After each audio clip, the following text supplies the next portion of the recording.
rent this past fiscal year, an additional $21,000 over the upcoming fiscal years. I have had to streamline my performance evaluation and development division, and it was in prior years had 4 to 5 staff in that division. That's been downsized to currently we have one person in that division.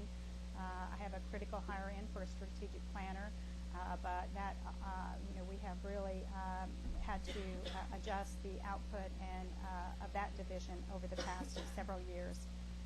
This current fiscal year, I eliminated 3 administrative assistant positions, leaving us with 1 administrative assistant for the entire department. In last fiscal year, we reduced 1 construction planning position.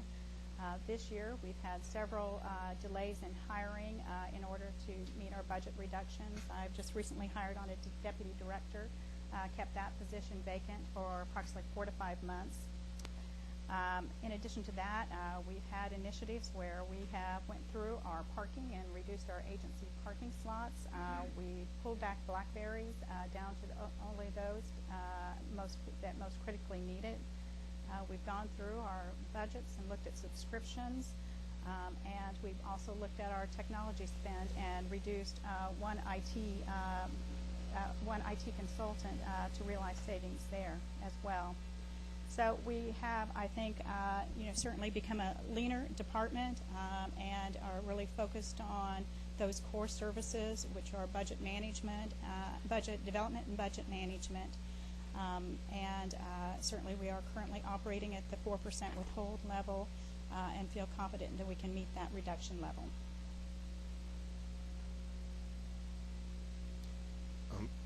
Personally, I'd like to get that list that you mentioned to me earlier about the way you break it down. Mm-hmm. Absolutely. And maybe who's in each one of those, so I can just kind of get a handle on it. I have that. I'm glad to share it.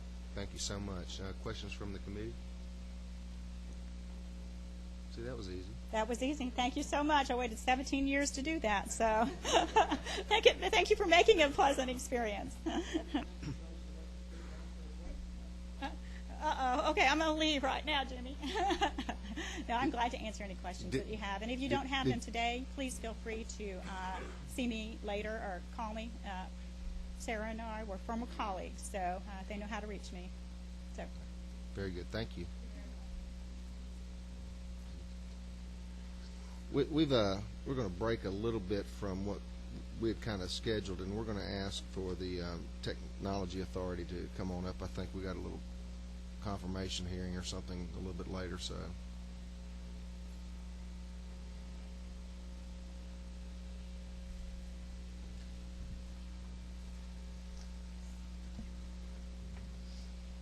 Sarah, I think you have handouts.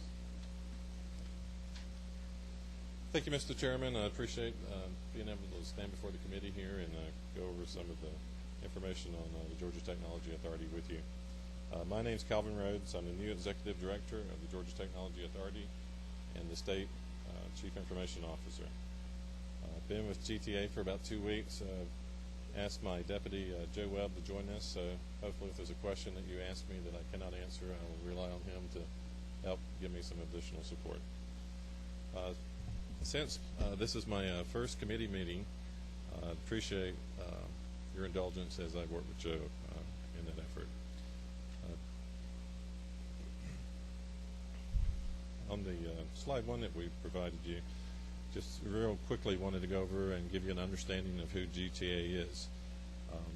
We are a state authority, self-funded with no direct taxpayer dollars, which is why we do not appear in your budget. GTA raises its revenue by selling some of its information data to the actual commercial marketplace. That would include items such as the motor vehicle data and items such as that. GTA is essentially the IT department for the executive branch of state government. We have a board of 11 citizens that are appointed by the governor, the speaker, and the lieutenant governor. Responsibilities for the state IT infrastructure rest with GTA, and GTA establishes IT standards and policies such as security standards, disaster recovery standards, encryption requirements, etc. We're responsible for the enterprise architecture to promote the interoperability across state agencies. We help agencies manage their large IT projects. We also are responsible for the state portal, georgia.gov. On the next slide, I just wanted to give you a feel for the scope of GTA, where we have around 35,000 end users across the state. We're managing 2,500 servers scattered across the state. There's 2,000 different firewalls that are in use that we monitor to maintain the security of data. And there's over about 133,000 voice ports. I think this used to be reported in telephone lines, but that, because of voice over IP, etc., that's no longer a terminology used by the industry. So it's now measured in ports. On the next slide, many of you already know that the state's IT operation historically had room for improvement, and now with a statewide enterprise view, GTA is working with state agencies to mitigate risk, which is, I think, is the prime area of where our department is focused, is the mitigation of risk. That's to make sure that the citizens' data is secure from individuals who like to try to get at that information in ways that we prefer that they not. You once could easily find inefficiency, but with agencies operating in silos, there was definitely underinvestment and poor project management before GTA, and that we started moving to more of an enterprise solution. There was a disconnect between business needs and IT solutions, which often cost millions of dollars. There were also numerous risks to the security of the state's data and real risks to the day-to-day operations of the state government. With a thorough assessment, Georgia's leaders realized that technology is not a core competency of government, and turned to the private sector for the expertise and capabilities that we simply did not have or could not afford to develop on our own. Just in 2009, we awarded a competitively bid contract to privatize state IT in a limited number of agencies that represented about 80% of the state's spending in IT. And I should point out that we are actively involved with participating agencies. They were at the table in identifying their needs. They were involved throughout the writing of the contract requirements and eventually the bidding process. On the next slide, just to give you some background on the scope of the privatization, there are two components to that privatization. Network services include telephone, internet, WAN, the LAN area, and it's provided by AT&T. There are over 1,400 customers statewide in that participating in that contract, including local governments, which utilize our telecom services, services that GTA used to provide directly. The infrastructure services include everything from mainframe computing and servers down to desktop and laptop computers that can be used directly by the employees across the executive branch of government. Those services are outsourced and provided by IBM. It's a very large, complex initiative. I won't go into those details, but we'd love the opportunity to meet with the committee again to cover those and meet with you individually if you would like. On the next slide, I wanted to touch on the consolidation benefits for the agency. We're already seeing benefits from the consolidation effort. Improved data security, consolidated service desk, where we took 21 separately run help desks across the agencies and combined them into one. So we've implemented disaster recovery capabilities for the first time in the state's history, which should really make the committee stand back and think that this is the first time through this initiative that we've had a concerted effort for disaster recovery. We've also upgraded network and modernized equipment through a contractual refresh plan. So part of what agencies pay for is that, an example would be the laptops are refreshed every 3 years, desktops every 5th year. We have regular meetings with agencies to hear about their concerns and what's not working right, and we have dedicated staff to represent the agencies to the service providers. Again, we can provide greater level of detail on how those service levels are being met and where we're working on improvements each day at GTA. The next slide was to give you just a feel for where we've moved, where we started and where we're headed. It shows that where we had back room, almost computer operations and unsecure broom closets to even servers and all just placed under desks across the state. And as you can see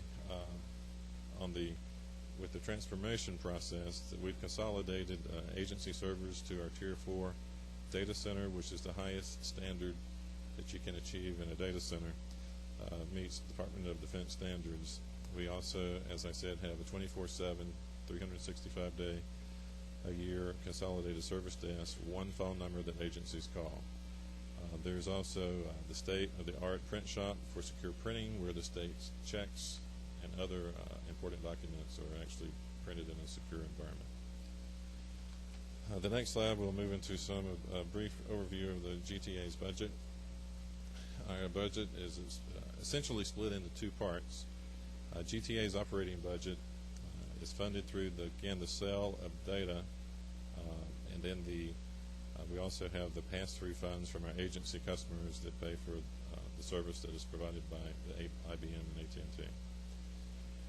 We have three programs of expenditures. Service provider management is now the main focus of GTA's operation, and our largest expenditure as we actively monitor and manage both IBM and AT&T contracts. Enterprise services include the management of the large IT projects, operation of the state portal, among other things in the agency. Administratively, we fund the workforce, which was reduced from 678 positions before privatization to 165 positions today. The amended FY11 represents a budget reduction over FY10 of more than $9 million. And then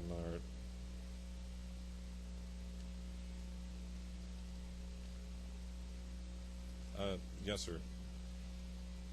I think the current total of those reserves is $51 million.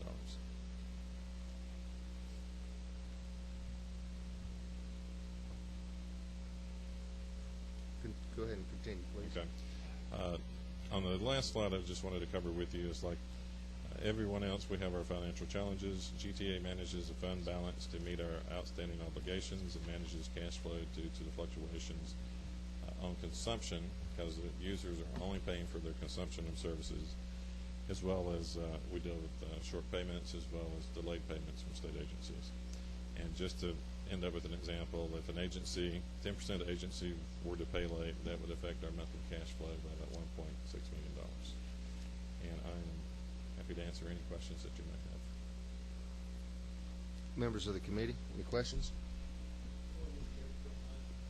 Representative. Thank you. I got a question about the reserve. Okay. How often do you said you had to replace the laptops and things like that? I guess every 3 years, was it? Laptops was every 3, desktops and printers are Is that the primary reason for the reserve? No, sir. That replacement of laptops and desktop is actually included in the monthly fee that the users across the state agencies are paying. The reserves cover, and I have that here. Joe, if you could maybe help me with that.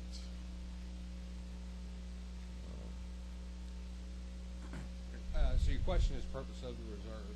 Yeah. If you go back to the creation of GTA, as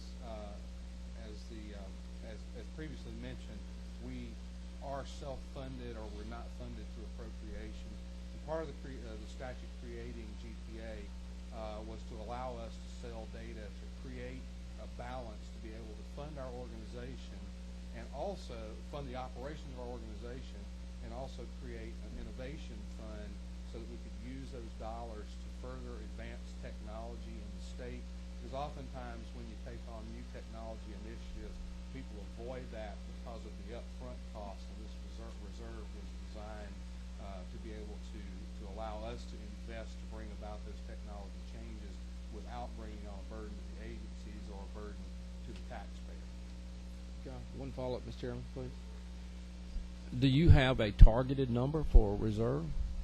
Generally speaking, we try to keep about 1 month of operating expenses in our reserve.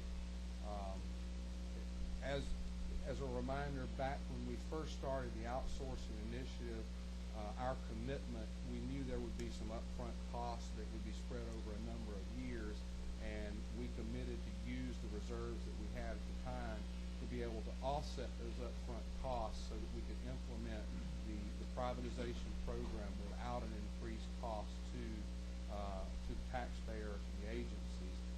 So we are in the process of spending down those reserves, and by the end of the next fiscal year, we will expect to be far less than 1 month of operating cash in our reserves. So we will be below our target.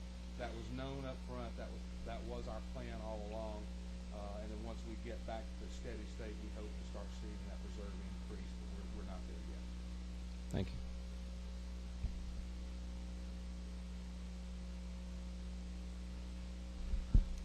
I just want to make sure I have these numbers correct. I have it that you have $51 million in the reserve. Correct. But it seemed to me that you were going to have to make a payment back to the Treasury somewhere in the vicinity of $49 million. Is that before or after? Is that $51 million in reserve before or after the $49 million that you have to make the payment to the Treasury? I understand. Okay, thank you. From Here you use the phrase innovative fund.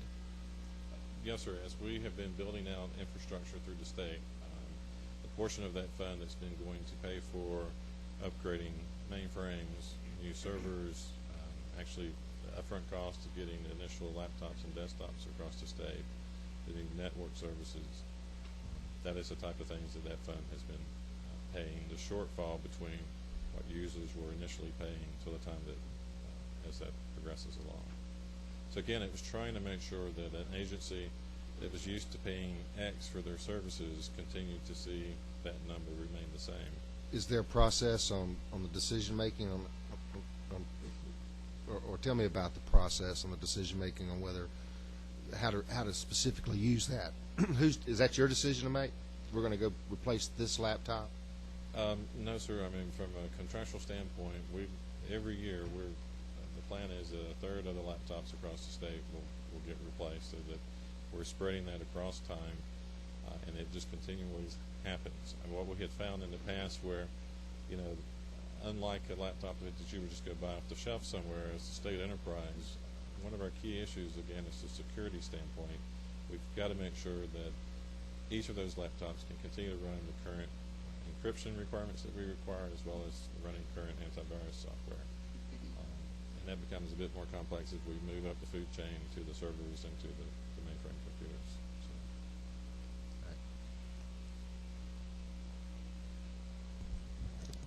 Thank you, Mr. Chairman.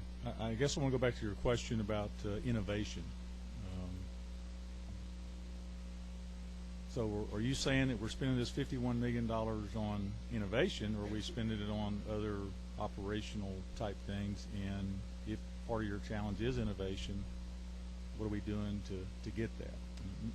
No offense to you, but we certainly have some lack of innovation in our technology here, in my opinion. A 5-year-old desktop does not make you feel like that we're cutting edge or leading edge when it comes to, or a 5-year-old desktop or a 3-year-old laptop certainly does not make you feel like that we're leading edge or utilizing innovation to its fullest.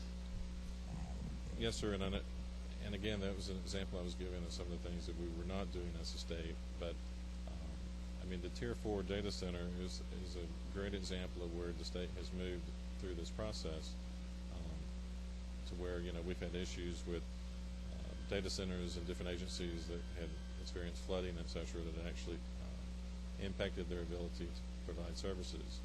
I mean, these are very large projects to achieve and to move the state, and that transformation of moving all the state's servers and all is still underway to get those systems into the state data center. John, I don't know if you want to cover any other points. Let me ask you a follow-up then, just to make sure maybe I'm misunderstanding the purpose of this group.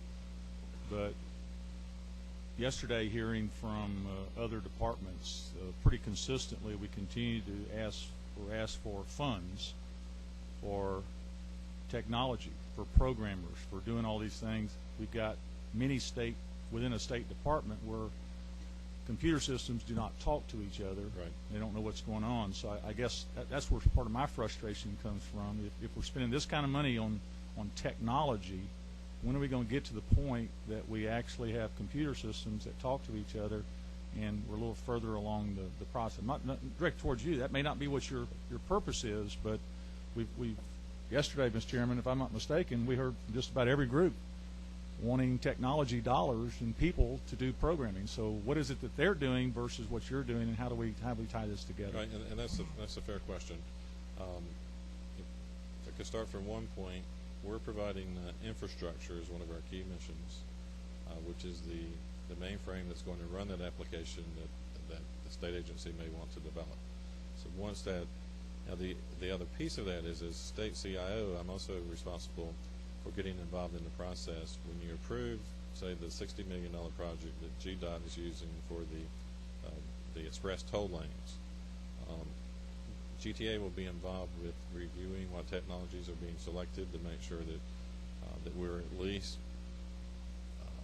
using technology that can be used across state agencies for those applications to better communicate with each other, and probably more so not at an application level but at a database level. But it's important to realize that GTA's oversight in that area is to make sure that all the standards that, since this authority has been created, are again trying to make sure that everybody's not out doing their own thing in the different silos, but that we are aggressively looking to make sure that we're meeting these particular standards. Since our involvement in those major projects, we've only had one project that we had to directly get involved in and actually take over, but through our oversight capabilities that occur on a monthly basis, we've been extremely successful in making sure that things are staying on time and on budget. Okay, one final, I promise this is my last one. On that same vein then, so let's say we gave all this money to the other departments, appropriate that money for their technology requests and everything. What you're telling me is you're giving oversight to that to make sure that they are all working together and we're not continually creating separate systems that in turn will not communicate with each other when we need them to do that. You're saying that your department is that involved in the oversight is making that happen. Yes, sir. And again, being 2 weeks on the job, I mean, from the briefings that I have been involved in, that is one of our core missions, is to make sure that is occurring. There was just this last week that group met. Also, the governor's office gets involved as we are not hitting certain milestones. It is our responsibility to get those agencies into the governor's office to account for why aren't we achieving. And I lied. I have one more question. Along that same vein, then, does it make sense that if we took all these requests for programmers and software and all those things, and we took them to your office, you would have said, yes, we're aware of all those because it makes sense, or someone in your department? Well, we will be aware of any applications and all that they're working on, if they meet the $100,000 threshold. That is. Well, I can assure you, many of them did. Well, there are many multi-million-dollar projects that are underway that we're involved with every month, making sure that they are meeting, they're staying on budget, and that they're staying on schedule. Sure. Thank you. I just want to make sure I understood. Thank you. And I'm happy to, if you'd love to meet with us, I'd love to tell you more about that area. Any other questions from members of the committee? Thank you. Good luck this afternoon. Thank you. We're going to go back to some of the agencies involved with the governor's office. Ms. Carter, Office of Child Advocate. Is she here?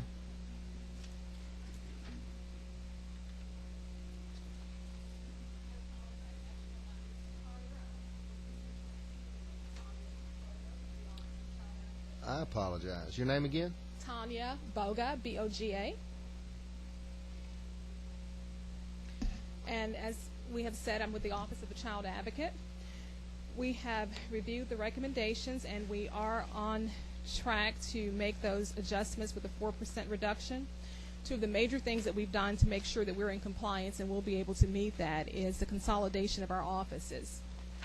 We initially had an office in Macon, and we also had an office here in Atlanta.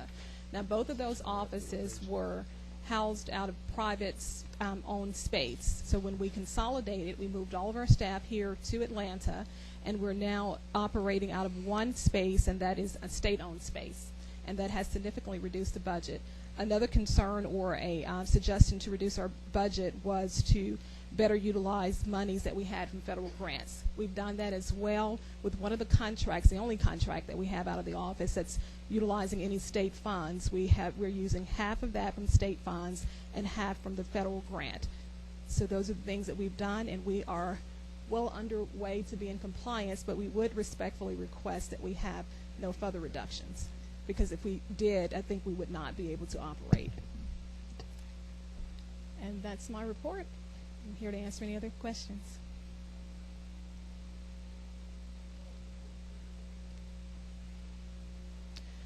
Well, that I'm not sure.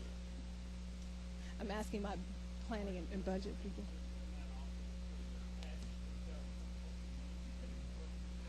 Sure.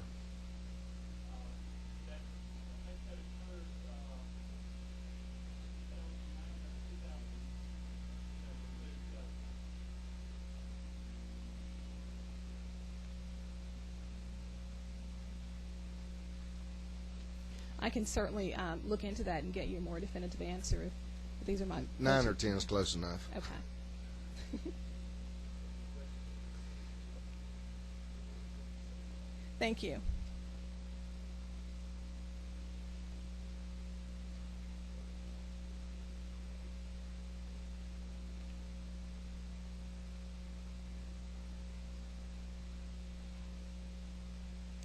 Good afternoon. Thank you, Mr. Chairman and committee members. Yes, my name is Jen Beneke. I'm the Director of the Governor's Office for Children and Families. For those of you who aren't as familiar with our office, the Governor's Office for Children and Families seeks to build capacity in communities in order to improve outcomes for children, youth, and families. We do this through grants to communities, training and technical assistance, and facilitating collaboration among partners. In all that we do, I just wanted to stress to you, we strive to ensure that we utilize Georgia's family welfare resources, meaning funding, policy, personnel, in a way that is properly targeted, consistent, and effective. So you will see our budget in front of you, the amended FY11 budget. Our total state appropriation is approximately $4 million. Our total federal funds from a variety of sources is approximately $4.6 million. And then our other funds, which is actually TANF funds, is approximately $3.8 million. And I just want to clarify these TANF funds. There have been some questions in the past. In order to maximize the federal dollars, the federal TANF dollars that Georgia as a state could pull down, we swapped some of our funds, some of our state funds with DHS's TANF funds in order for the state of Georgia to be able to have more match, to be able to pull down more TANF dollars. And then approximately $990,000 of that TANF appropriation is also was legislatively appropriated for the commercially sexually exploited children initiative that our office manages. So you have a total of approximately $12.7 million. This proposal, the amended proposal, includes about a 10.5% reduction from our budget. You'll see, if I could just go through the lines for you and just articulate them a little bit more clearly. The first two are really just some more logistical types of things, reclassifying federal dollars, and then the second one is the GTA line item that you'll see in all the other budgets. The third one is just the acknowledgement of that TANF swap that I referenced earlier. And then the fourth is a reduction of funds for new grants. So we tried to minimize the amount of money that we would be reducing from new grants, and so that's that $291,000. Number 5 and 6, you'll see we tried to more effectively utilize our federal funds in place of state funds, both for an annual youth conference, an annual youth abstinence education conference that we host, and then also for our rent, our real estate. For number 7, you'll see we have sought to reduce operating expenses, such as eliminating the lease of a color printer, reducing meeting room rental by hosting a lot of our, most all of our meetings at our office. And then we also replaced some external web-based event management that we did by developing some internal systems as well. Number 8, we, in order to maximize our resources again to communities but not sacrifice that training and technical assistance, we actually are utilizing some online trainings in place of in-person trainings. So we have a reduction in those funds needed. 9, we're continuing to reduce any non-essential travel by our board and our staff. And then the final one, we are utilizing more federal funds for personnel expenses. So you'll see if you look in the budget that actually about 69% of our reduction came from administration and only 31% came from grant funds. So we were very pleased to see where we could just have administrative reductions as opposed to reductions to communities. And I also think it's significant to mention that when you consider all of the grant funds that our office manages, our administrative budget is only about 4.8% of our total budget. And so the remaining 95.2% goes straight to communities. So we do try to be as administratively efficient as possible so we can maximize the resources we give to communities. Any questions? Questions from members of the committee?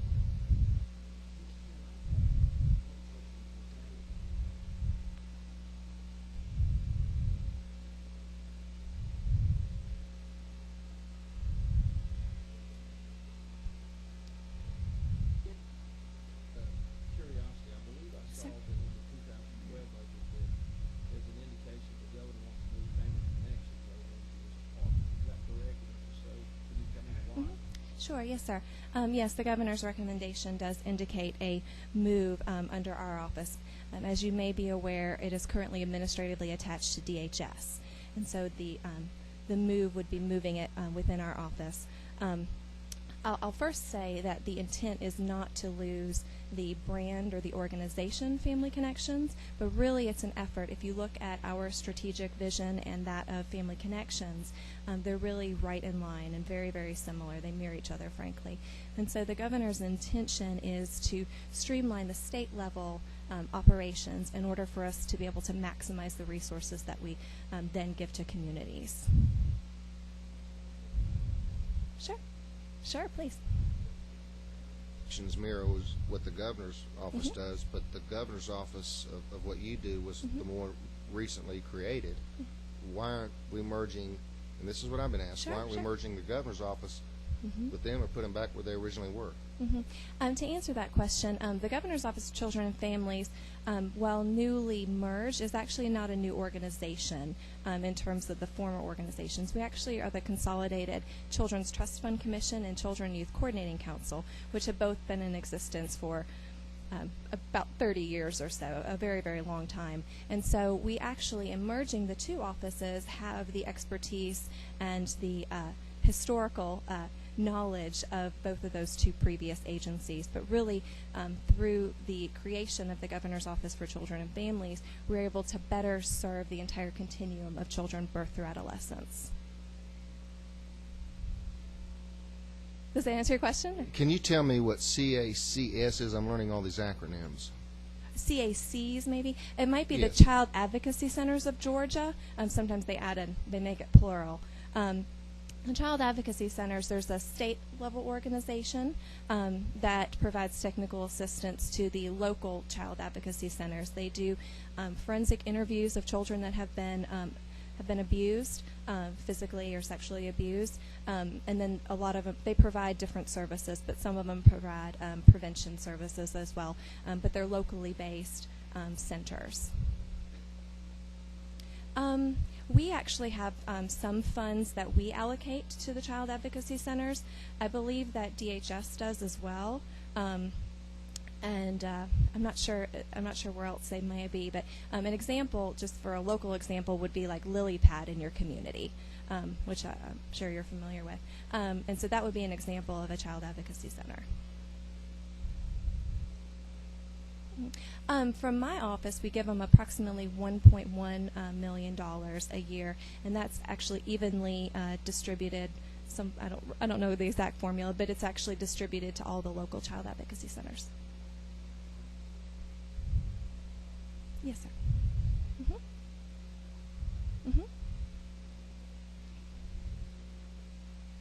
Oh, yes, sir. It's actually one that we host, that we conduct. We have about 1,000 youth from around the state that are involved in some of our youth development and abstinence education programs from around the state. And we've had it in Macon the last few years. But we bring the children in from all across the state and teach them really important values about youth development. So we do some things, everything from abstinence education through gang and violence prevention and those types of activities. Yes, ma'am. I just have one little question. It's my understanding that TANF funds have very specific purposes. So when we replace state money with TANF funds, are we totally filling our glass back up, or are we getting to a point where we can't deliver some of the services that we need because the state funds could be used for a wider variety of things? Sure. Is my concern. Sure. In having these explorations with DHS, we identified the current grants that our office administers, things, again, like the abstinence education or child abuse and neglect prevention, some of those activities that actually do fall under the TANF purpose areas. And so when we were funding those with state funds, we swapped them with TANF funds. So the communities actually didn't even see a change in what they were having to do or report or anything, but we just had some additional reporting requirements to DHS. So we just substituted those that we currently had we just swapped. We swapped the color of the money. Exactly. It was a clean swap. Yes, sir. Any other questions for members of the committee? I have one more then. We're getting a lot of pushback, and you know that from our family connections, and I'm not going to get into the 12 thing yet, but I just want to make sure, because I can't separate fact from fiction just yet. Are there other child or family agencies? Because I know you've been an advocate for a long time, and I appreciate that. Are there other agencies that affect children or families, programs that you currently see within the state budget that you anticipate or you think is also a duplication that you expect in the future we may need to look at? No, sir, I do not have any expectations. Really, if you were to look at the strategic goals of both of our agencies, they're just so closely aligned. And in a time when when you all are having to make tough decisions about reductions, the governor's vision is to see how we can enhance the funds that go to communities by streamlining some of the state level administrative functions. And as I mentioned, our office, we operate with all of our grant funds at about a 4.8% administrative budget. So the governor sees a lot of opportunity for us to streamline some of those state level operations so that communities have less of an impact. Yeah, I don't think anybody wants minds eliminating duplication of services and streamlining and getting the most bang for your buck. I just didn't know if there was other areas where we might do that. We might be doing that you could bring to our attention. Or Sure. And I'd certainly be happy to explore that with you if that was an interest. Very good. Thank you. Thank you. Anything else? Thank you. Thank you so much.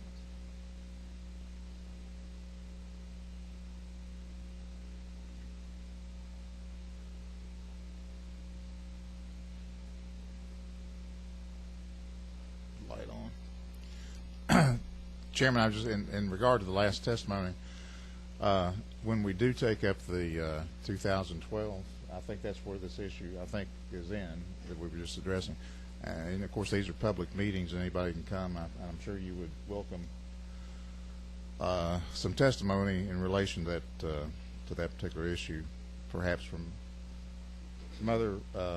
that organization. I just like to hear more about it because, like you, I'm having a hard time actually deciding or understanding the whole issue. So I would just ask as a member that before sometime between now and the time we look at the 2012 budget that hopefully we'll get some more information on that, and so we're not just hearing one. I mean, basically, I feel like nothing against the governor's office at all, but I've only heard one side of the issue. I'd like to.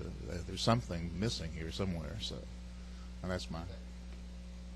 Thank you so much for that suggestion. I'm going to ask Ms. Beneke to hang around just for a second, and I'm going to call on Emergency Management Agency.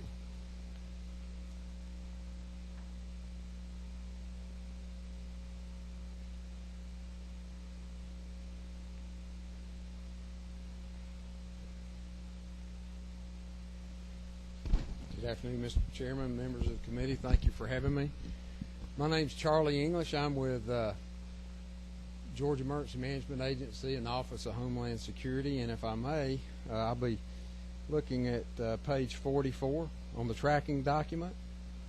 And if I can call your attention to 26.6.3, which is the elimination of funding for the excess property, and 1122 program, that's by far the most sizable budget reduction we're taking, and I'll be glad to answer any of the other questions. But this is a program that allows local public safety agencies to buy off a federal contract if that's a better price than their local or the state contract, and it also allows for those local public safety agencies to access surplus military property.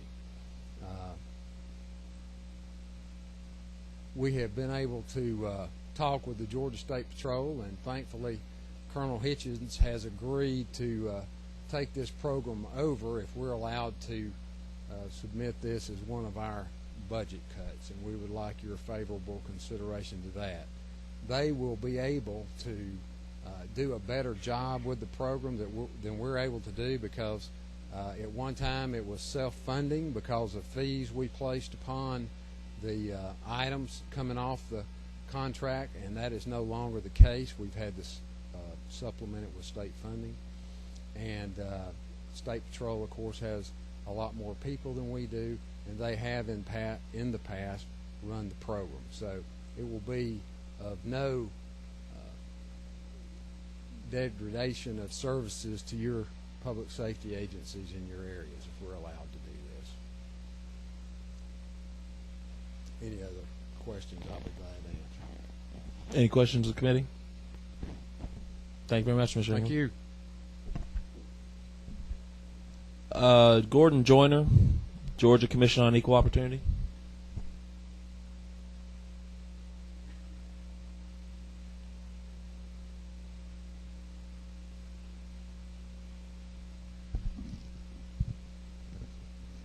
Good afternoon, Mr. Chairman and members of the committee. I am Gordon Joyner, and the Georgia Commission on Equal Opportunity was established by the legislature in 1978, and then with amended legislation in 1988. And as a native of Fort Valley, Peach County, Georgia, and a proud product of the public schools there, it's been my honor to be the executive director of this state agency for the last 10 years. There is no other agency in the state of Georgia that performs the services and duties for the citizens that we do. We have accepted and made work every budget reduction that has been necessary through the years, and we will do so again with a budget reduction that has been submitted to you for the agency this year. I think it would be good for you to know that this agency, through the years, as a matter of making itself more lean, has no secretaries, has no administrative assistants, has no accountants, has no contractors, has no consultants, has no state vehicles. For the last several years, as a matter of budget saving, has had no agency deputy director. I've absorbed the duties of that position into my position, I will say with no pay increase, for the last several years. And we've been happy to do these services, even though it has been very difficult.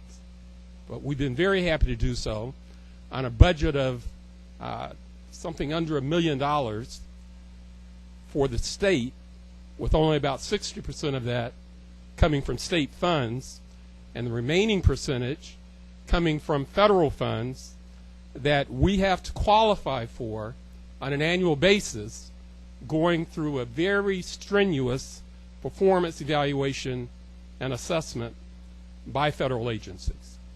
And we have succeeded with that. We've been nationally applauded and accredited for our work in this area. And the presence of this agency in the state government, as established by the legislature, qualifies the state and entitles the state and enables the state to receive millions and millions and millions of dollars in community development funds, which go through the Department of Community Affairs and then on to our local communities. The Department of Community Affairs has to sign a certification with the U.S. Department of Housing and Urban Development every year that entails our presence as a state agency.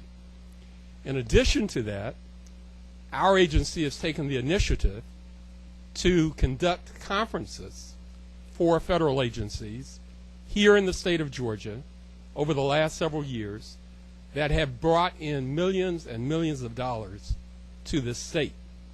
And I'm very proud to say that we've been so successful with that in the last conference that we conducted, this for the U.S. Department of Housing and Urban Development, HUD set aside $12,000 in federal funding to pay for my personal services to organize and host the conference.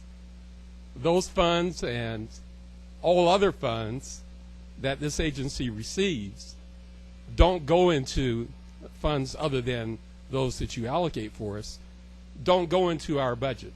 Even that $12,000 that I just mentioned to you went into the state's general treasury. So that is a little bit of an overview. I'll be happy to respond to any specific questions that you have. Thank you, Mr. Chairman. I want to thank you for all your effort. Enjoyed your presentation last year and this year. And Thank you very much. Can we rent you out in some other departments and maybe help us out? I will be happy to do whatever. But I appreciate all your Yes, sir. sacrifices that you've made and what you're doing. Thank you. Thank you very much.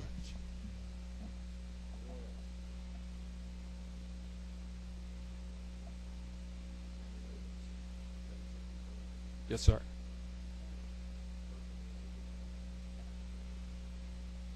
Sir, we are down to, in our three divisions that make up the entirety of our agency, all located here in Atlanta.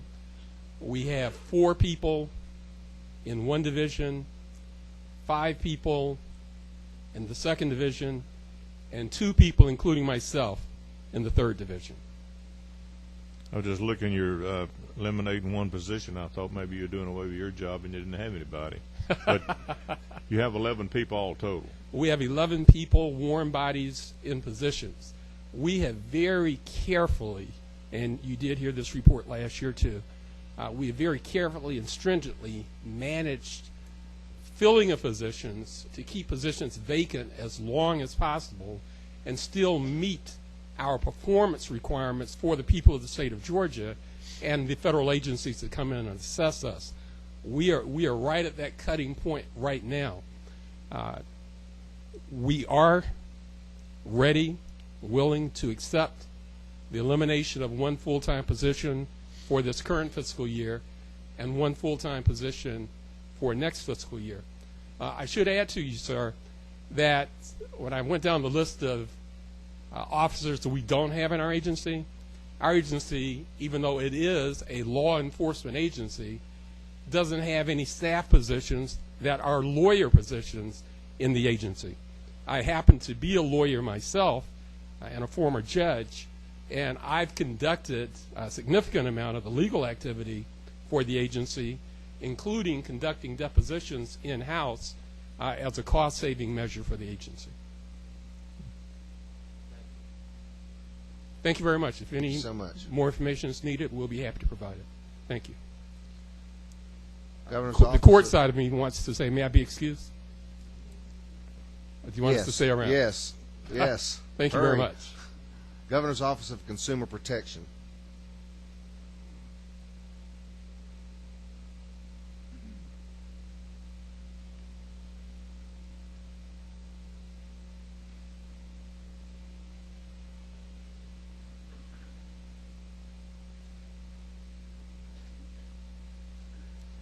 Good afternoon. My name is John Sowers.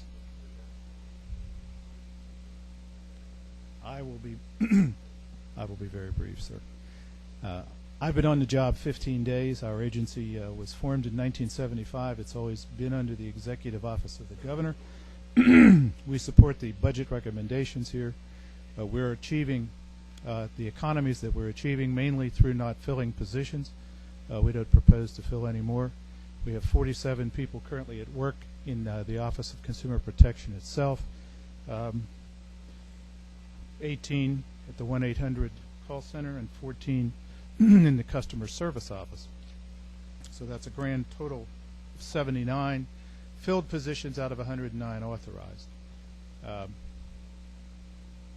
We mainly we enforce and administer 9 different statutes, the 2 principal ones of which are the Fair Business Practices Act and the Lemon Law. We returned to people who complained to us last year. We received almost 33,000 consumer complaints that we were able to act upon. We restored close to $20 million to people who were victimized by shoddy business practices. We are running currently at a higher level than before. We're receiving between 100 and 110 complaints a week so far this year, and we expect that number is going to remain steady, if not grow. If there's any further questions, I'll be pleased to respond to them. Members of the committee, great job. Thank you, sir.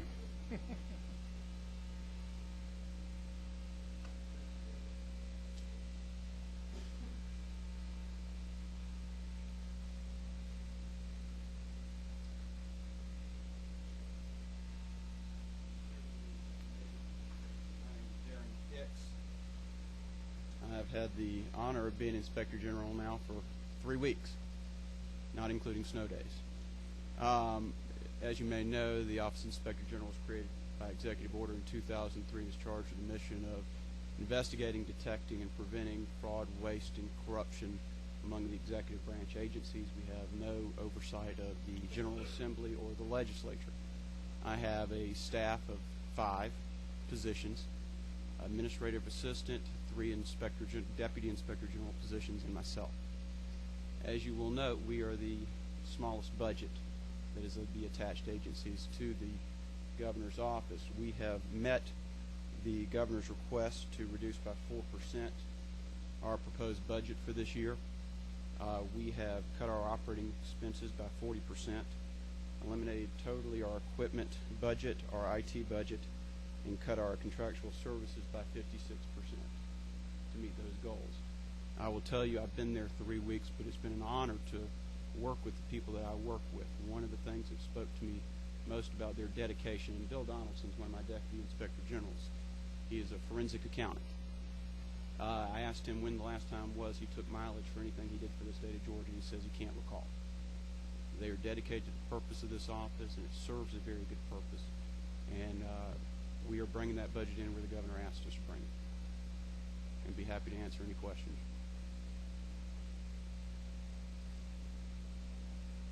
And thank you. All right, still on a tight time schedule. Council of the Arts. Sorry, it's a long walk to get around.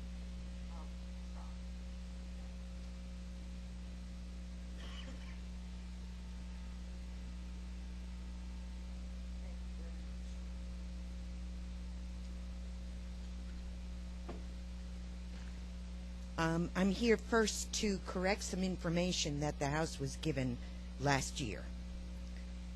Mr. Chairman and members of the committee, it was announced in last year's budget reading that Georgia Council for the Arts spent 70% of its state allocation on personnel. Impossible, because the governor would have never let me increase my salary tenfold. On the second page of the document I gave you, you will see our performance measured going back to the year 2003. On the first line, you will see the number of staff under row A, and on the second line, the number of full-time equivalents. I started dropping this in 2006.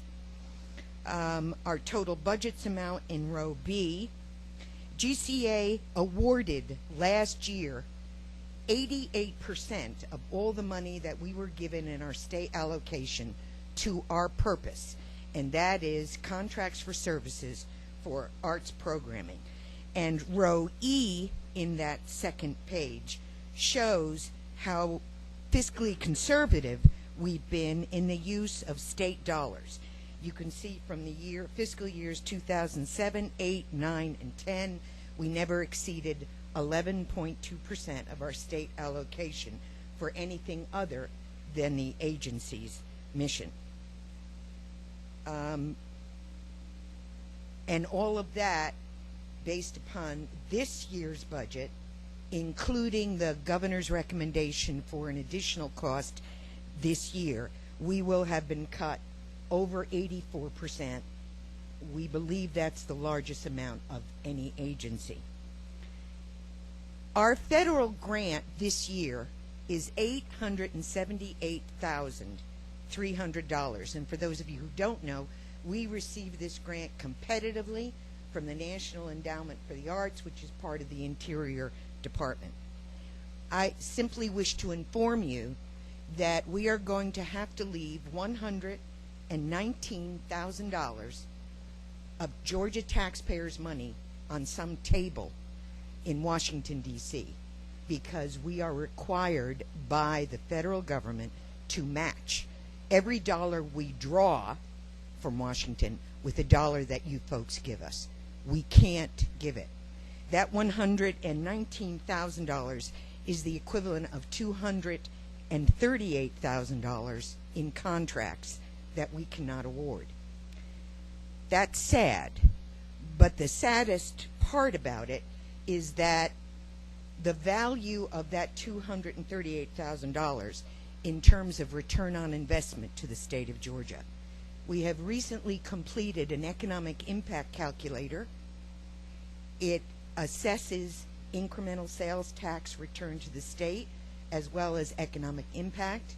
It was designed by the same Georgia State University economics professor Bruce Seaman, who designed the tourism industry's calculator. The only difference between theirs and ours, we don't have any staff, so ours is online and the clients go in and fill out the data themselves.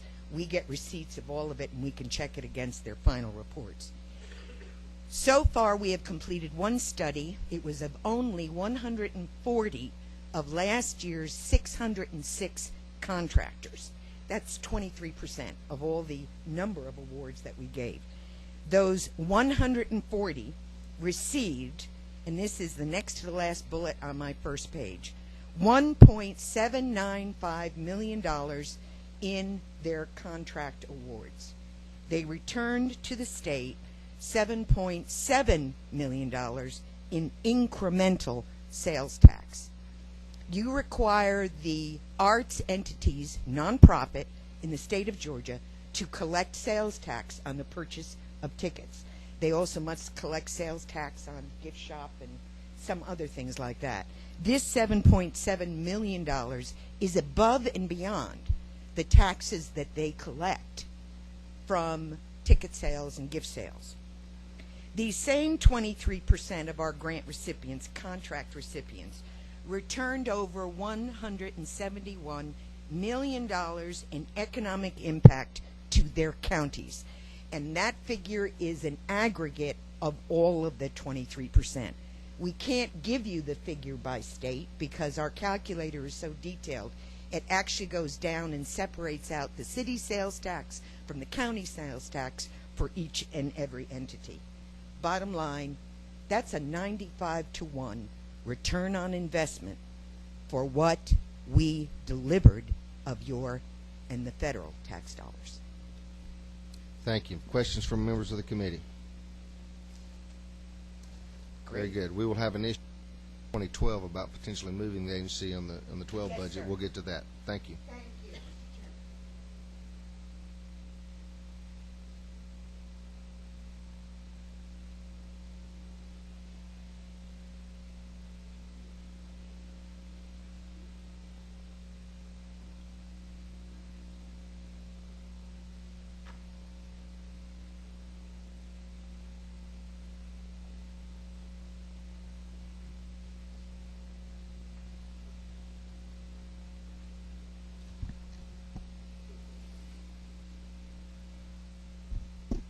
you, Mr. Chairman. Thank you, Mr. Chairman. I guess after Commissioner Rhodes at 4 weeks, I'd be considered a veteran on the job. So, today we're going to go over the underlying principles used in developing this year's budget and the budget request and the details of the budget reductions as recommended by the governor. DNR's budget principles for this year are maintain law enforcement and public safety, protect the health and environment, keep facilities open, fully cognizant of the local economic impacts, minimize delays in permitting and other customer service, and fully leveraging federal and other funds. I'm going to let my deputy commissioner, who's much better with numbers than I am, go through walk you through your handout, and then at that time, Director Alan Barnes will come up and give his EPD presentation. With us? Yes, sir. Very good. Let's do that now. Okay. Following through page 60, 61 of the House tracking document, basically our budgetary programs are our operational divisions plus our administration. As we get to the the budgetary programs will relate to EPD, which would be EPD, Hazardous Waste Trust Fund, and Solid Waste Trust Fund. I will skip over those and we'll turn it over to the Environmental Protection Division Director. The first one is Coastal Resources Program. Those funds are reductions for vacant positions, 3 of them.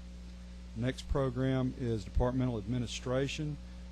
There's 2 non-statewide reductions, and that would be elimination of payments to counties for miscellaneous operating expenses, 2 counties involved, and the second one is reduction of 2 administrative positions, one of which was filled and one of which was vacant by retirement. On 33.5 Historic Preservation Division, that is elimination of the program, which is payments to the regional commissions, which went towards salaries for historic preservation planners. 33.5, I'm sorry, 33.6. I'm a little trouble with bifocals there. Our land conservation program is a reduction in operation expenses. That's just trying to be as efficient as possible and eliminating, minimizing our expenses as much as possible, $5,000. Our Parks, Recreation, and Historic Sites program, we're recognizing savings. Red Top Mountain Lodge was closed last July 1st. We're recognizing the savings association with that closure and additional operational expenses reductions. We have one state park, Richard B. Russell, that sits on U.S. Army Corps of Engineers property, and we actually do make a lease payment for that. Our negotiations with the Corps of Engineers, and they've agreed for us not to make those payments, so we've eliminated that particular payment. And the last one under that particular budgetary program is reduction, almost all of it, at least $17,500 in there for capital outlay repairs and maintenance. It eliminates that emergency opportunity for doing state park issues. The next program is Pollution Prevention Assistance. There's no state dollars associated in that budgetary program. And then Wildlife Resources Division. 2 of those items are utilizing other funds associated with revenues that are generated when we manage habitat. The biggest part of that is controlling or managing the forest habitat structure and timber harvest, using those revenues to replace any state general funds associated with the timber management unit. Elimination of personal services through retirements that will be coming this fiscal year, and that is 8 in our law enforcement section, 5 in our game management section, 4 in our fisheries management section, and freezing 8 vacancies that we had intended to and still intend to try to get to a law enforcement training class on. Reduction in funds associated with repairs and maintenance and new constructions for boat ramps. We have a statewide boat ramp program and a boat house associated with law enforcement on reservoirs. Reduction, one-time reduction in state funding for leases of state wildlife management areas. About 153,000 out of the 900, almost 1 million acres in our WMA system are annually leased areas. We're reducing those state funds available for those leases and replacing those with federal funds for one time. And that's it. Can I answer any questions? Members of the committee. Chairman Smith. Thank you. Good afternoon. I'm curious, I know in times past when we've looked at the salaries for like our State Patrol and GBI and such as that sometimes we've had a lag factor in the Department of Natural Resources where it's not been funded. Could you just, like in 2 sentences, explain that situation to us? Well, there may be a couple of incidents. We have 2 types of law enforcement officers in the Department of Natural Resources. We have conservation rangers and we have deputy conservation rangers. Typically, it has not been uncommon in years past that when there was a general law enforcement increase or conservation ranger increase, sometimes we had to come back the next year and catch up the deputy conservation ranger. Those folks are wildlife technicians, fisheries technicians, and park managers and assistant managers who have post-certification, but law enforcement's not their full-time job. Thank you. Thank you, Mr. Chairman. You, I think it's probably important real quick if we just kind of for the members of the committee break down the funding at the local RDCs for the planners. That's something we may get put on our radar screen, and I want the committee to be aware of. All right, that's $14,818 per regional commission. The entire funding available for those contracts is $163,000, and the governor's recommendation includes elimination of that entire fund source. Going from memory. Yes, it would have to be because that $14,000 that we're contributing is salaries, and that certainly wouldn't. It's about a third of the salaries. State pays about a third, of the locals pay about a third. State pays about a third. Okay, so theoretically, if they wanted to replace them at the local level with a third, they could do that and be able to save those positions? Yes, sir. All right. Any other questions from members of the committee? Thank you so much.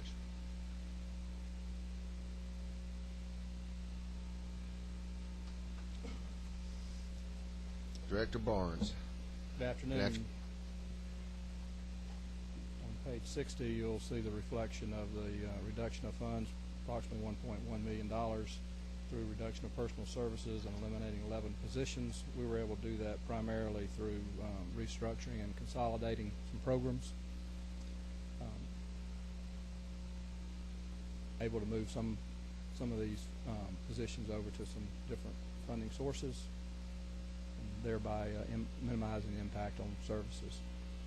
Pretty straightforward. We basically eliminated a program coordination branch. If you'll recall, some of you will, last year we consolidated some offices across the state. That particular branch helped manage those offices, and so now we've just basically eliminated that branch and placed those functions within the air, water, and waste branch that we have within EPD.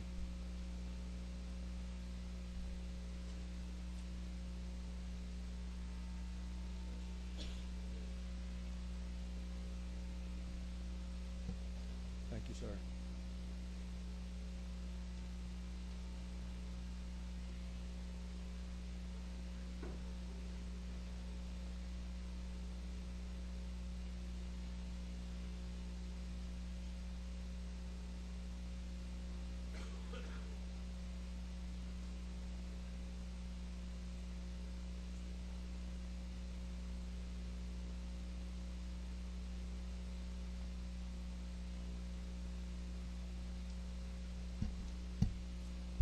Good afternoon, Mr. Chairman.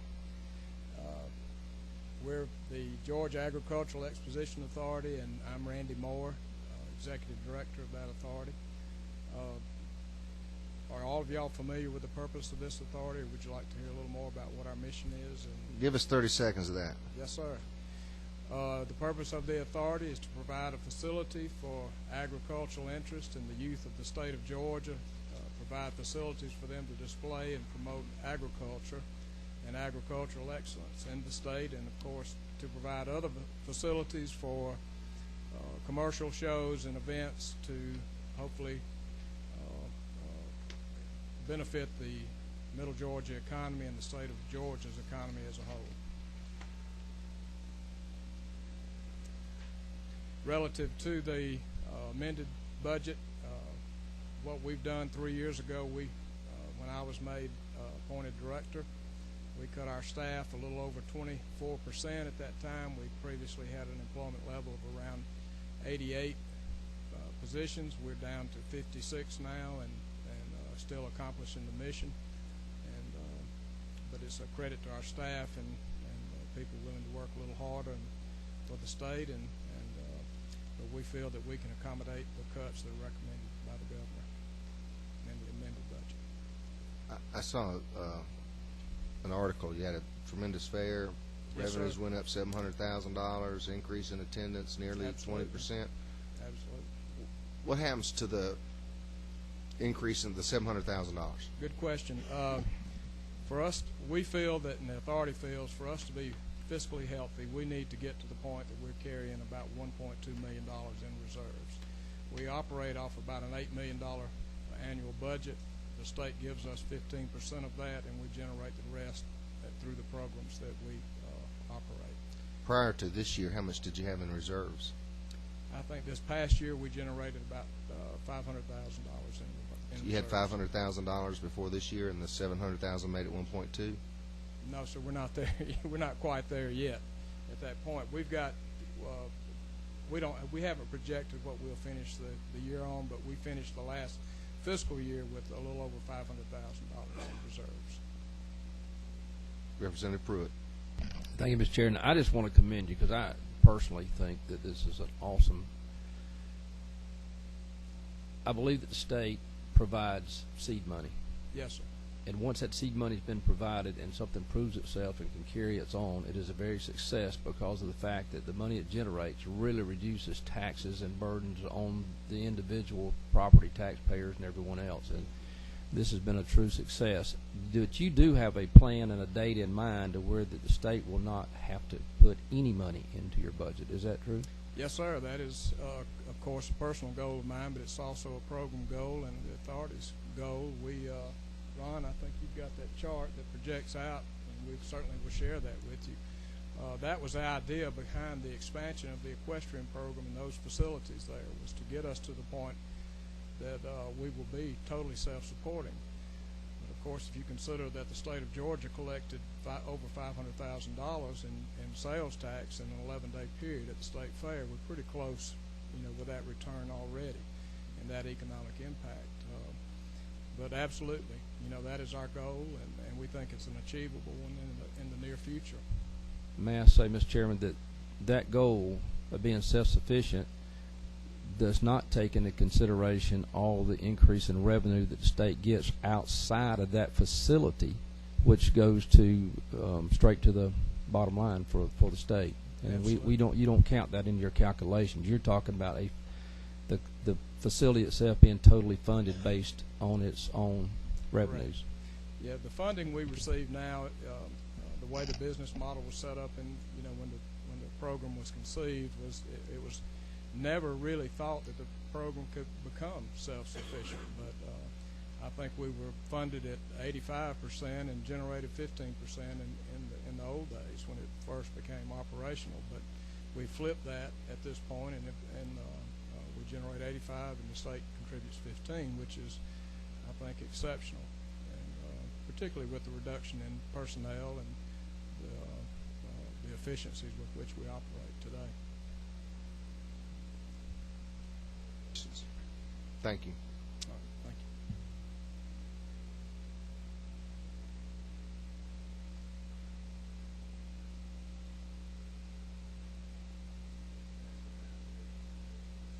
you. Administrative Services.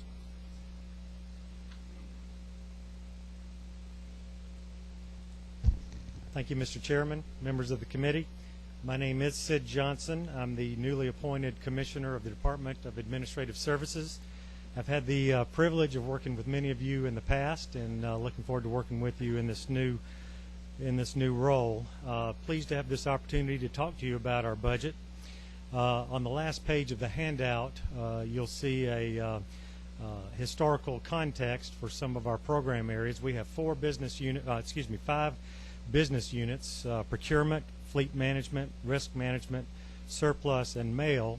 And over the last several years, most of those units have gone through significant transformation, where we've Our state funds have dropped significantly, and again, that last page will show you that.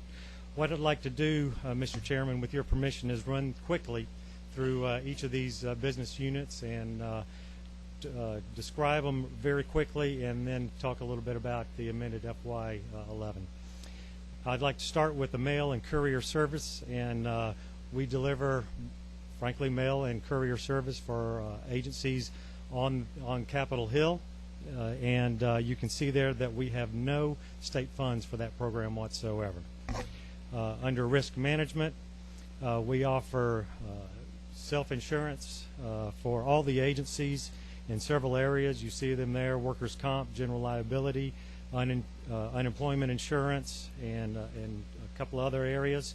You can see that the governor's recommendation for the amended FY11 is $89 million for workers' comp, 0 for general liability, and $15.5 million for unemployment insurance, which is a $1.5 million increase. We can handle that increase, and that will help us on the unemployment insurance piece. You can see we didn't quite get what we asked for in the other two areas. We believe we can handle that this year. However, I would want to bring to the attention of the committee that our trust funds over the last several years have dwindled down to levels that we need to watch very closely and work closely with this committee and the Office of Planning and Budget to make sure we don't get in trouble with that. So I just want to bring that to your attention. Also, in the next area, fleet management. Right now, this year, we have $158,000 in state funds. The recommendation is to eliminate all of those state funds to 0. You see we have other funds that we collect. We offer services to the state agencies in the area of vehicle maintenance programs, fuel card programs, vehicle rental and leasing, and fleet information systems, so all agencies can manage their fleets more effectively and efficiently. So again, the highlight of that is dropping state funds in the amended FY11 budget. As for state purchasing, you see that we have no state funds in that area whatsoever. We do offer a lot of services to agencies that save the state a great deal of money, particularly statewide contracts where we try to aggregate spend from all the agencies and lower the cost as much as possible, and the agencies buy off that. We also support the agencies in their own purchasing activities. We are providing systems. We're providing online purchasing capabilities for convenience sake, and eliminates administrative overhead and cost on their end. We offer a P-card program. We're rolling out other process improvement efforts that help the agency purchasing at their effort. We also provide training for their staff. So very important services to the agencies. Finally, surplus property. Again, no state funds whatsoever in that.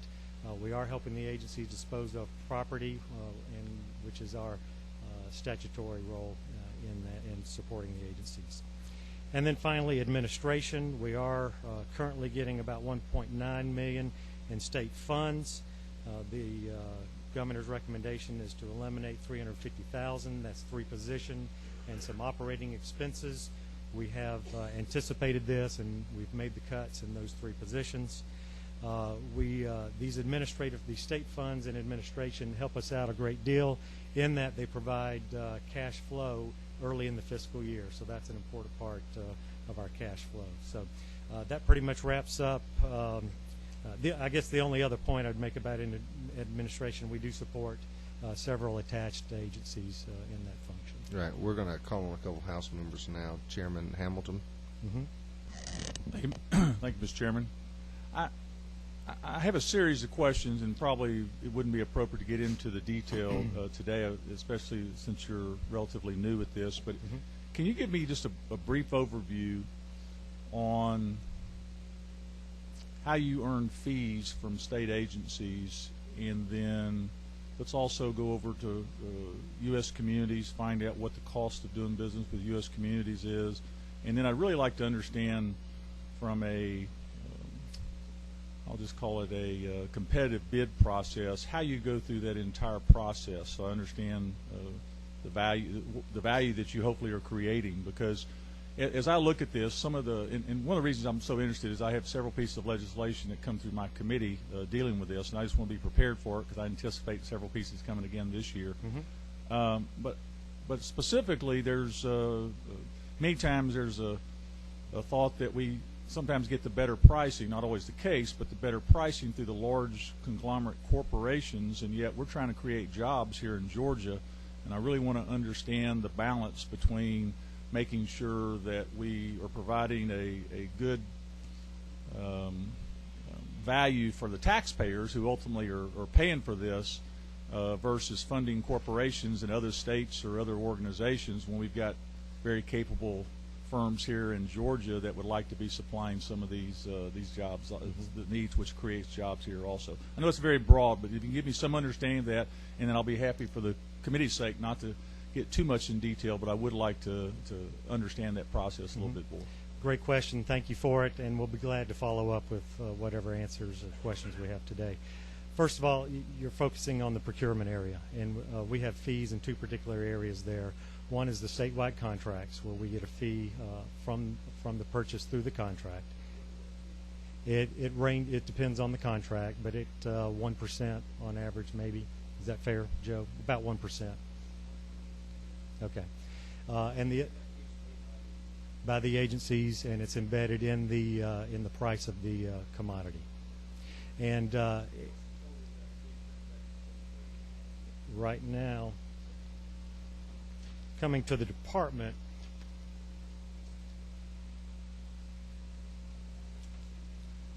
it's not.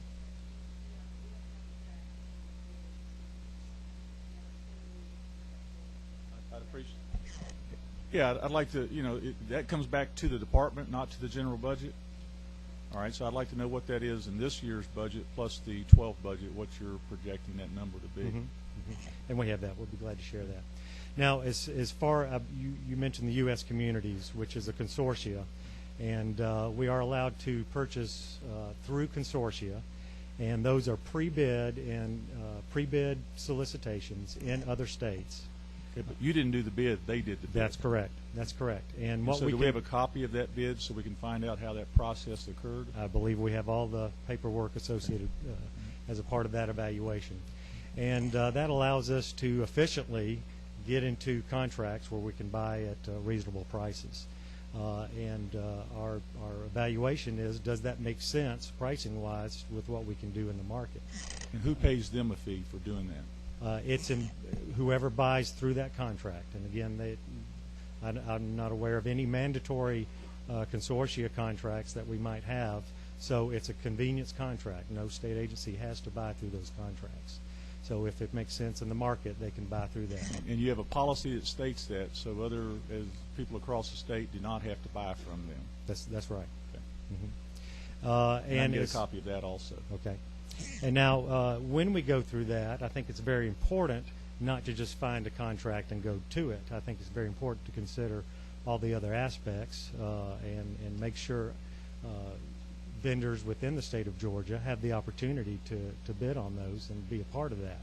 And that's an important balancing act that we have to do. So, and you've hit upon that conflicting interest. How low do we go with the money versus how do we support in-state vendors? And what I would say, it's not a conflicting issue if the small company actually is less expensive than the large company. And in that situation, no conflict whatsoever. That's a preferred position. Okay. And one final question, if I could, has to do with a small business provision. What type of provision do we have in the state of Georgia dealing with either preferential treatment or the ability for small businesses to participate in the process? I'm going to yield to my legal advisor here, Joe Kim, who has been around with the department a long time in the state and can speak to that. Good afternoon. My name is Joe Kim. I think you've touched on a good point. These are issues that Commissioner Johnson has he's raised in his first few weeks. There is a code section 50-5120, the Small Business Assistance Act, which is supposed to try to promote opportunities for small businesses to get contracts with state government. It frankly hasn't been used very effectively lately, and that's one of the things that Commissioner Johnson did want to have further discussion about. And that's been around since the 70s, Yes, though, sir. correct? So it's very It possible that the small business in the 70s is not the same as the small business in 2011. Correct. I think it's important to point out that already, and Joe helped me out here, but small business constitute about 12% of our spend in the state, which is significant compared to other states. It's more than double, I believe.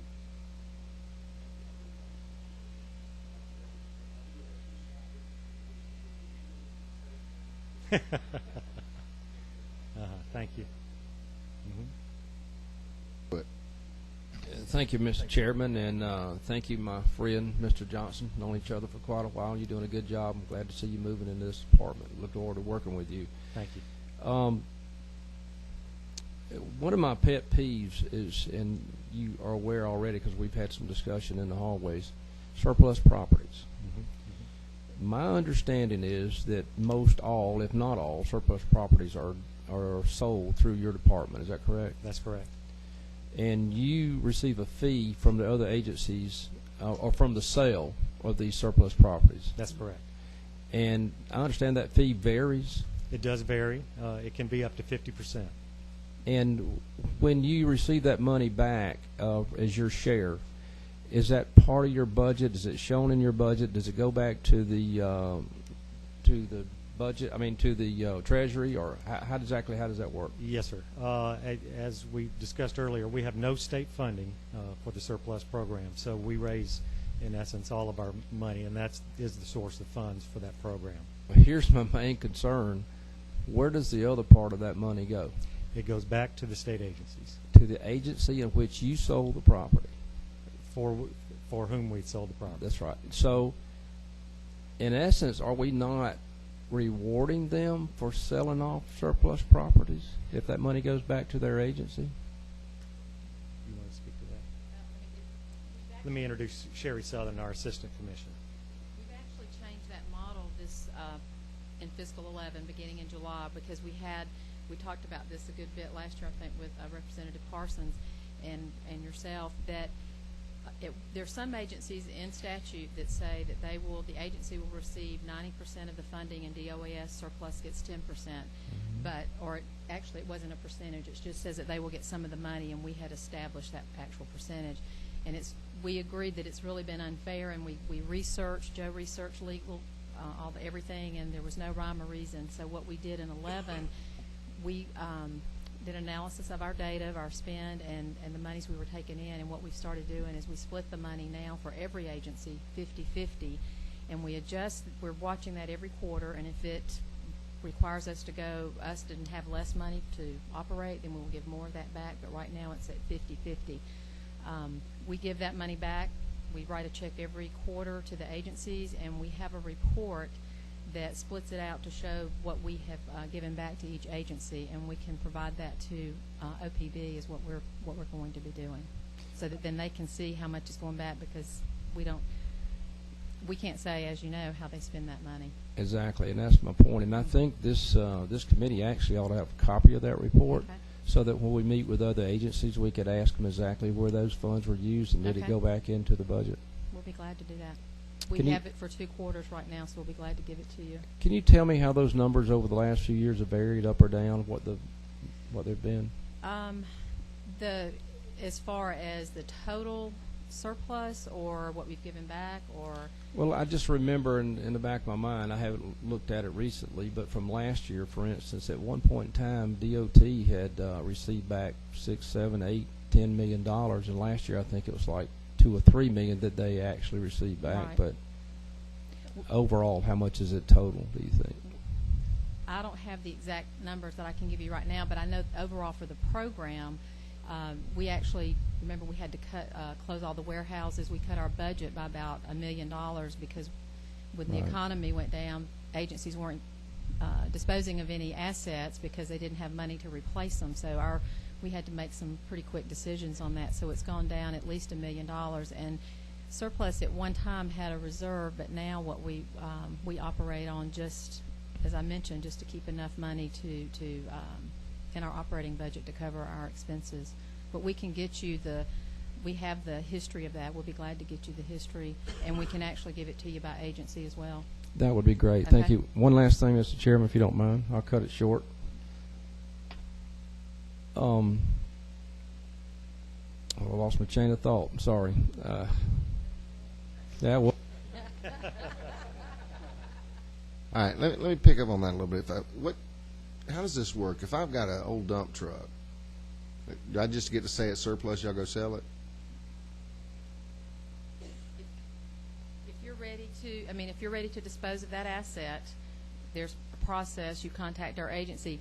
If it's a high dollar item, for example, with the Georgia Aviation Authority, they've sold several of their airplanes and several aircraft, and we don't split that 50-50. We work with them to determine what is a fair administrative fee to cover our expenses, and if we sell it, sometimes we have to get a broker for big items, specialty items like that, cover that cost as well as DOS as administrative fee. Well, earlier in the day, they were talking about rotating laptops from somebody every 3 years, and I'm still waiting, I guess, on 2 of mine. But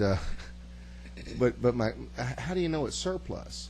What's the definition? You just rely on someone, an agency head or department head, to say this chair's no good? Yes, the agency has to declare that, and we there's forms and there's documentation they have to fill out to give us that specific information. If I could address that, the law does give the agency head the authority to determine whether their personal property is surplus or not. When it comes to us, the first thing Their personal property? Well, by personal property, I mean agency property. Equipment.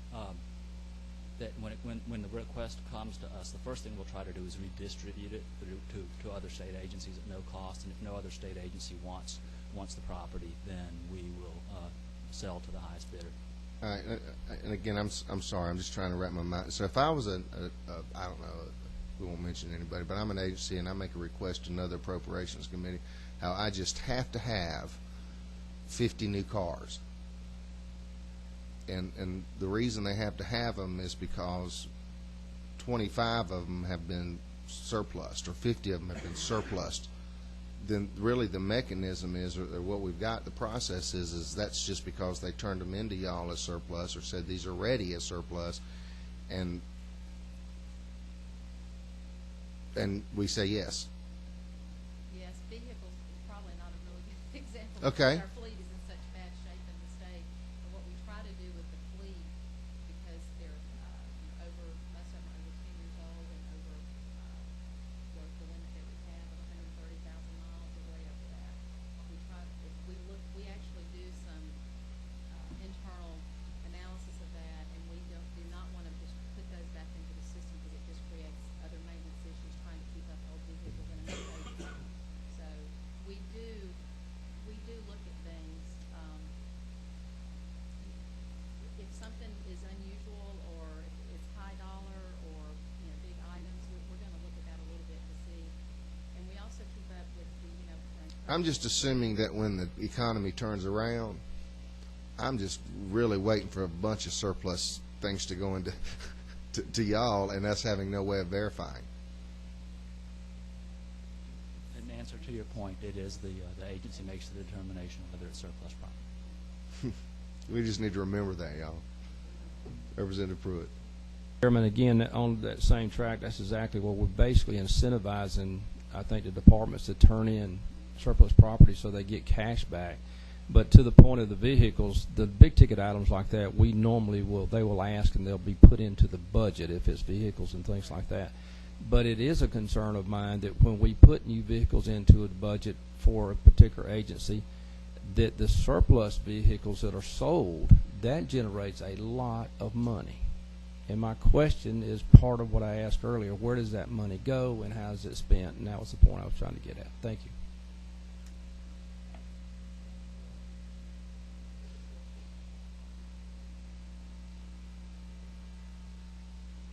Much. Thank you, Mr. Chairman. We look forward to working with you. Speaking of big ticket items, Aviation Authority.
much. Chairman Smith. Mr. Chairman, and in part of your strategic plan, do you have a contingency plan? I've tracked the Department of Natural Resources, Forestry Divisions. We had a horrible fire in Waycross, Okefenokee, and we used to have contingency plans for fires and such as that. I'm just curious, is that part of your strategic plan? Do you partner with other states? What do we do when we have a fire emergency or something like that?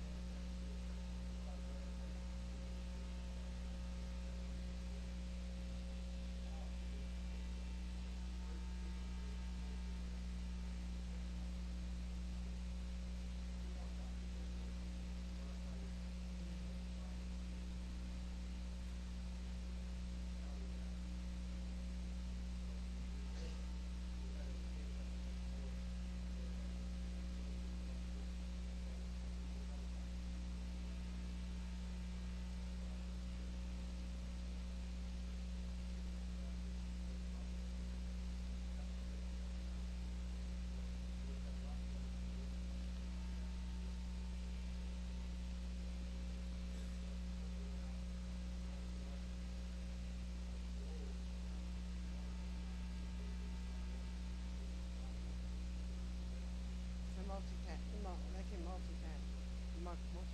Okay. Thank you, Mr. Chairman. That opens the door, segues for me. I got a question from another chairman. You have how many troopers?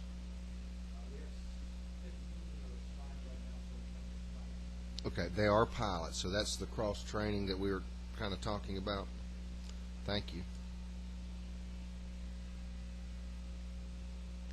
Yes, sir. Just one quick question.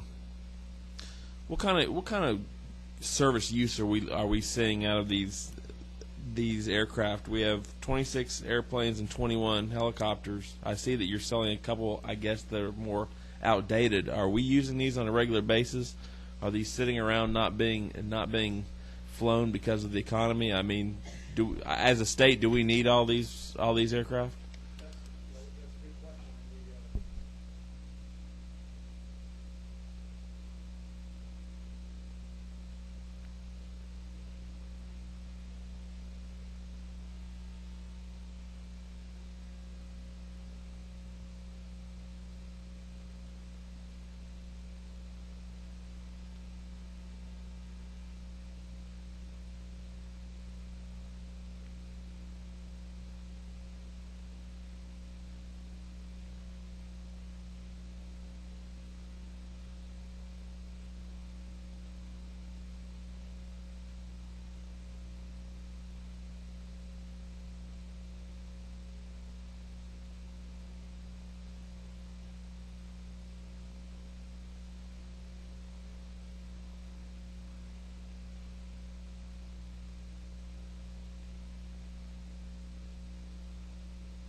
You mentioned the taking DOT pictures. I know you got the user fee in here and the increase. I'm assuming that that's not what we charge other state agencies. What do they get any? Is there any profitability in that?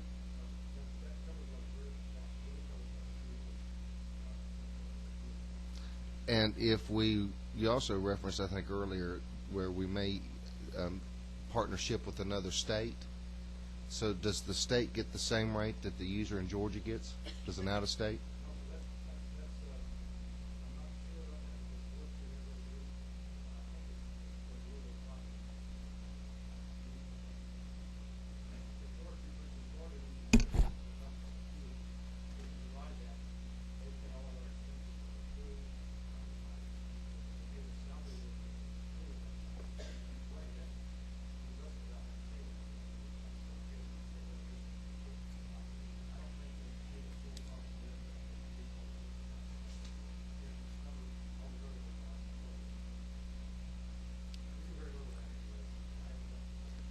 Representative Pruitt. Thank you, Mr. Chairman. And a couple things. One is that I was the one that carried this legislation, and I get hit pretty much every day as to whether this thing is efficient and saving us money. And I keep assuring everyone that it is. But I wanted to remind you, I believe 1 year from now it comes up for review as to where it stays in place. I'm not sure. I think it was 3 years. Oh, is it? Okay. All right. Very good. 5 years. Now, one question I have is when we introduced this thing, my understanding was we were going to charge enough to each agency by the hour to create the maintenance funds for keeping up the aircraft for engines and repairs and annuals and all that stuff, so that we wouldn't have to come back to the budget and ask for money, that this would be self-funding through the agencies using the aircraft. But these fees, you say, are basically for fuel only and don't include maintenance or anything like that. So based on what you're saying, my fear is you are going to want to come back to the budget and ask for funds. Is that going to be correct, or?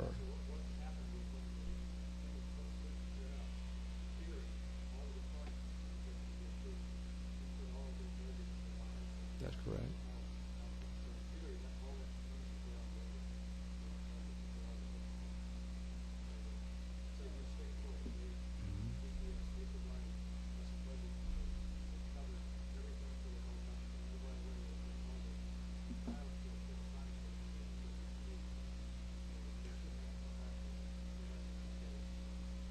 So you're saying that the funds go to these agencies are for two purposes. One, to pay these per hour uses that they have to pay when they use an aircraft, and that goes to them and they pay you as they use them. But then you have money that flowed from that agency now that goes directly to your authority that is used for maintenance and upkeep and overhead and all that stuff. Right.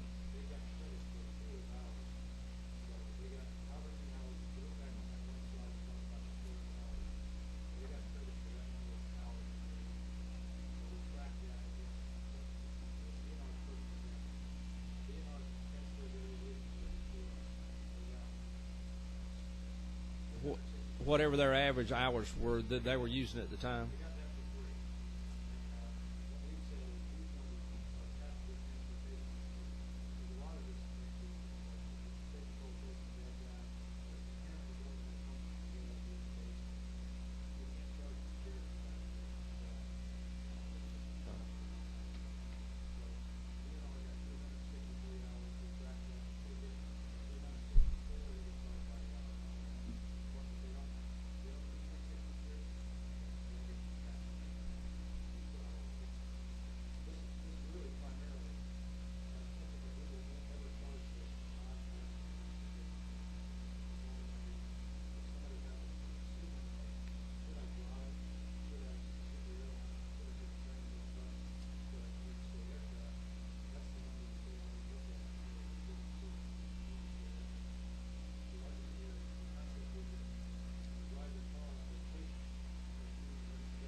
Thank you.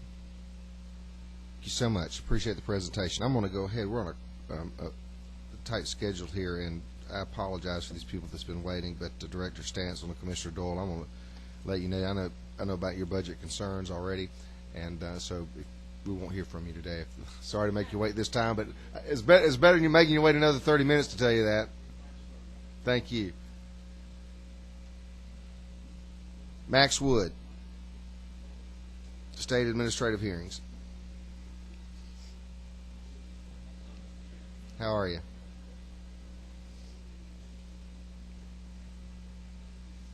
I could have done that earlier.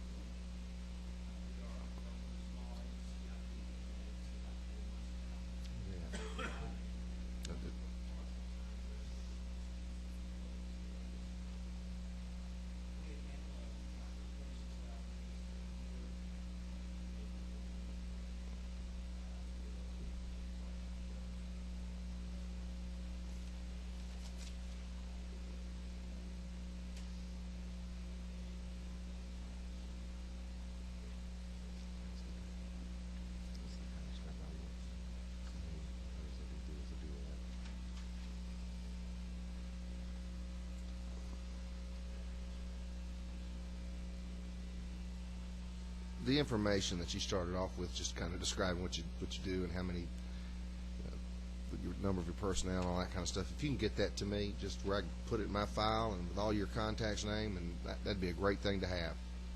Any questions from members of the committee? Great job.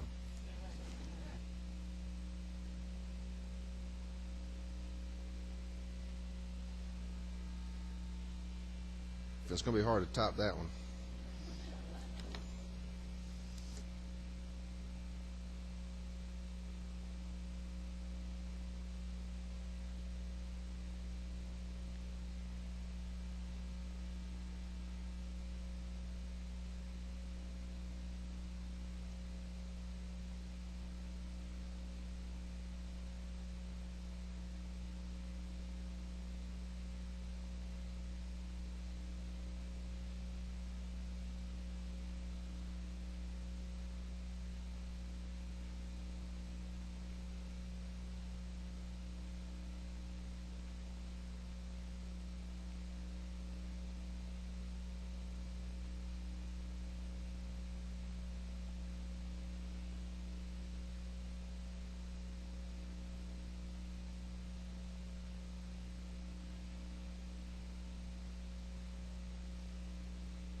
Chairman Hamilton. One quick question. Heard earlier with the technology authority. So what you're telling me is if you need the system that you're currently using, they maintain entirely, correct?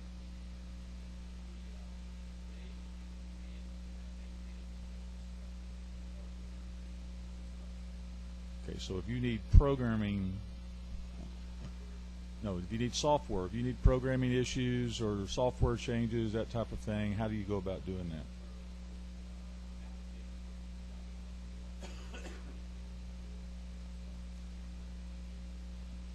And what role does Georgia Technology Authority have in that from their oversight?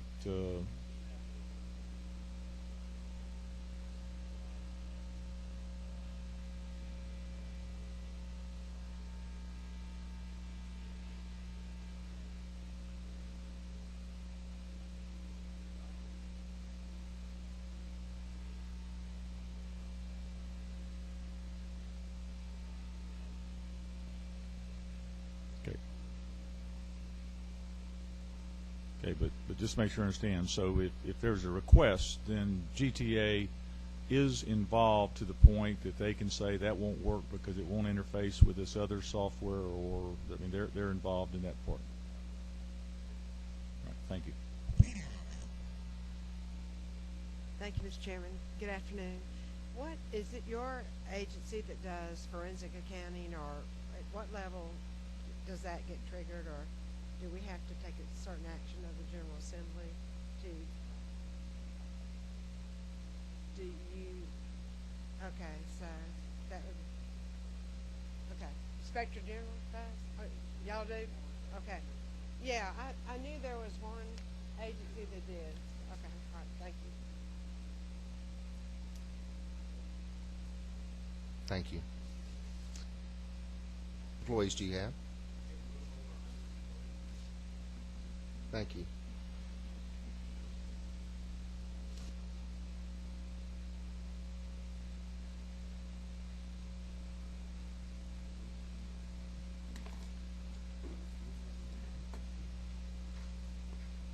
We save the best for last, I guess.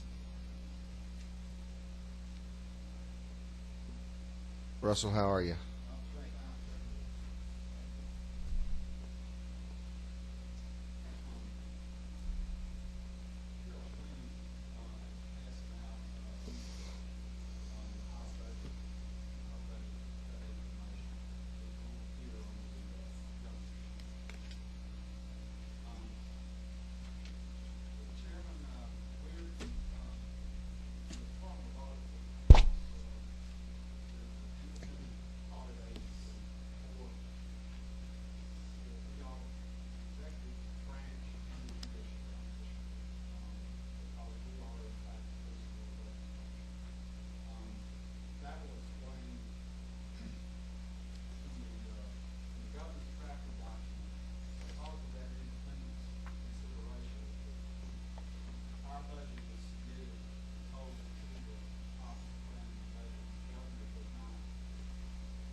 Members of the committee?